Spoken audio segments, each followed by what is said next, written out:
back when he was playing with one of the middle teams, and he wore a blister on one of his feet, and so it hurt him to run. He just took the shoes off.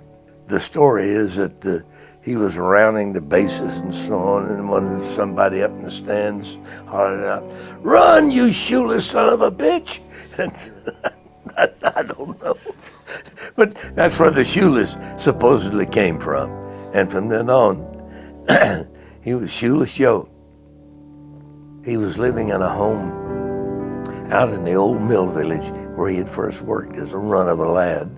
I drove down and we sat out, and he had this old yard furniture, metal stuff that you rock back and forth.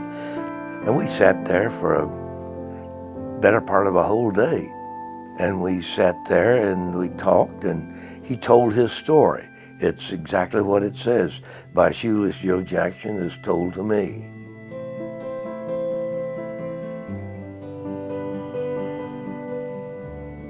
That was it. He was going to tell exactly what his side of the story was. And my basic conclusion was, after we'd talked all this time, that they'd supposedly slipped $5,000 under his hotel room door. My conclusion is he took the $5,000 and he went out and played his ass off.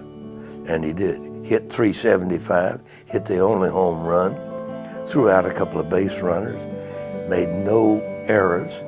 So you're going to say that guy's throwing a World Series? Of course not. But that's the way it happened, and he had been cleared. His point was he had been cleared by the grand jury in Chicago, in the Chicago court, and they had. The grand jury had cleared him, but baseball had just then appointed Judge Landis, the first baseball commissioner, and the judge was going to make his presence felt. So he banned all 8 of them. He was